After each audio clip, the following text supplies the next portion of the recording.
উপায় তো আমি ভিডিওতেই বলে দিয়েছি, সেটা এর কে কিরম ভাবে কিভাবে বাঁচবে সেটা তাদের ব্যাপার। তারা যদি মনে করে যে হ্যাঁ বাঁচবো, বাঁচার মতন বাঁচুক, কেই বা তাদের জড়াচ্ছে বলো?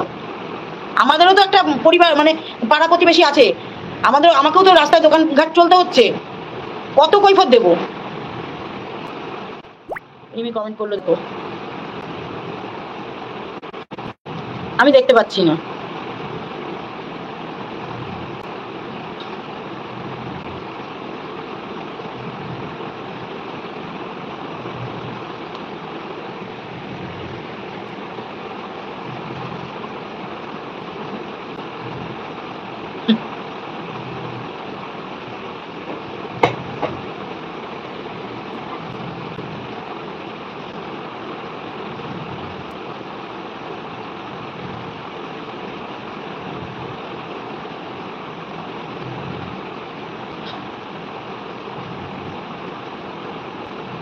বুঝে গেছো তো আমার সমস্যাটা কি?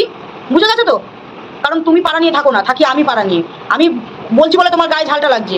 আর যখন পাড়াতে আমি বেরোই, যখন এই নিজে এসে বলো আমি এই নিয়ে বহন করতে পারছি না, তখন ও এখন বলতে গেলেই খারাপ, মুখ খুললেই খারাপ। বলতে আসো কেন আমাকে? তুমি এখন এখানে কমেন্ট করে কি বোঝাতে চাইছো? আর কমেন্টের বাইরে আমাকে কি বোঝাও?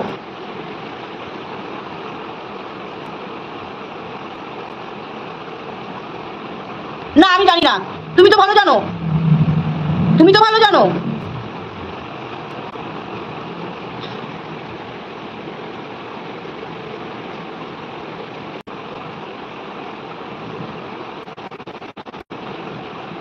কখন যে কি বলে একদম, আমি নিজেই পাগল হয়ে যাব। ও কখন কি ও নিজে বলে আমি যেও বুঝি না। কোনো সময় বলে আমাকে ডিভোর্স দিয়ে দাও, কোনো সময় বলে আমি এইগুলো নিয়ে বহন করতে পারছি না, আবার কোনো সময় যখন আমি ঝাঁপিয়ে পড়বো তখন আমাকেই ছুঁষে মারবে।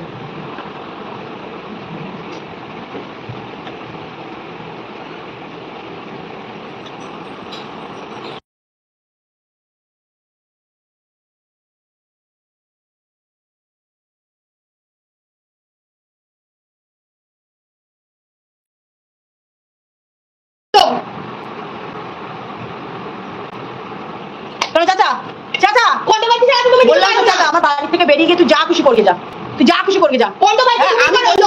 একদম ঠিক বলে, তোমার জন্য ঠিক আছে, আমি বলেছি আমার বাড়ির থেকে কিছু করতে চলবে না। তুই আমার বাড়ি থেকে বেরিয়ে গিয়ে তুই যা খুশি করবি, তোর যথেষ্ট বয়স হয়েছে। হ্যাঁ, তোর যথেষ্ট, তোমার কুবুদ্ধি আছে, তোমার সুবুদ্ধি নেই।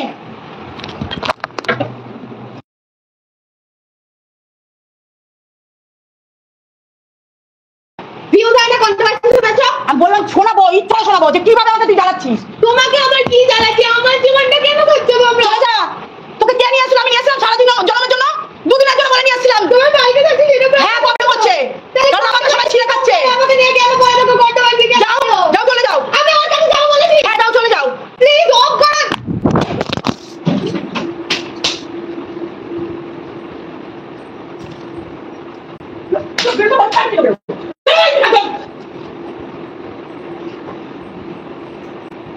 যতদিন থাকবে আমাকে জ্বালিয়ে পুরো শেষ করে দেবে, যতদিন থাকবে।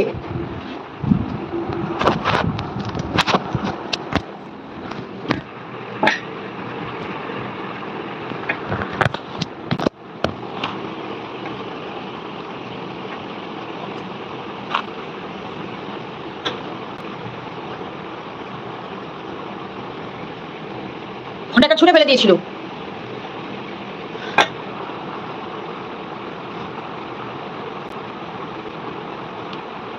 ওকে শিক্ষা দিতে আমি পারবো না, আমিও নিজে ফেড আপ, হয়ে গেছি।